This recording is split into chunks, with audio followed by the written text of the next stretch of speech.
Well, when I was 22, I was prescribed an antibiotic and it made me really sick, really sick. Like I thought I had Crohn's disease. I developed all these food allergies, which I still deal with now, 22 years later. So I got into health and wellness early just to try to heal myself. And this was before we really had the internet to look for things. Like I had to like read books.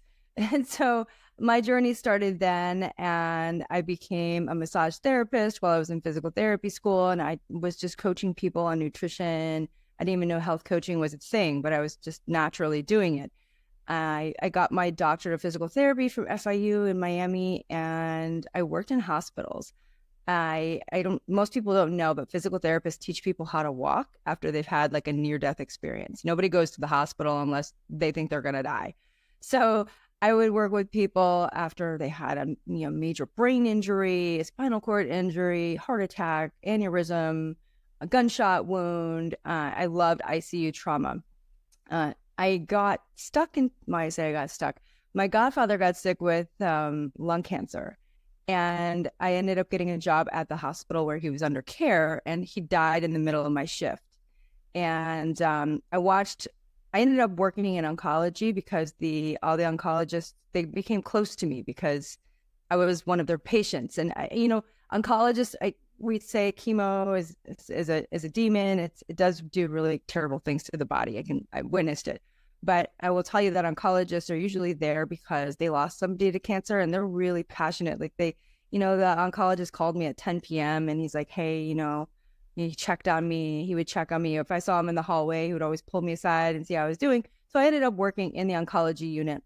So that's kind of the epitome of like how big pharma can destroy people and how poor nutrition and poor decisions throughout your lifetime will lead you down. I saw a bunch of workaholics. I sat there with people and I, helped them with their estate planning because they weren't going to make it much longer. So that really like shook me and made me think about, well, there's got to be another way, because people would always ask me in the hospital, like, how can they send me home? They don't know what's wrong with me. They're just giving me more prescriptions. Isn't there anything I can do?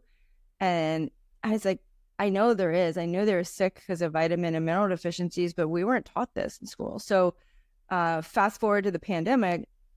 At first, I was furloughed.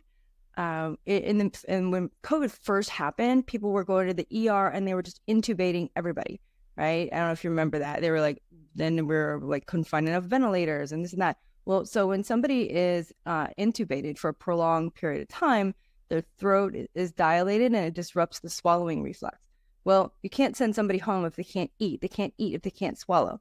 So all of the therapy budget was going towards speech therapists, which teach people how to swallow. So physical therapists were sitting at home I sat at home for like 3-4 months. So I took this opportunity, instead of just binge watching Netflix, I took the opportunity to do an accelerated program and I got the functional medicine certification. And then I went back to work in COVID ICU. And that was like the nail in the coffin, like no pun intended. But, that was like, I was like, I've had enough of watching people die.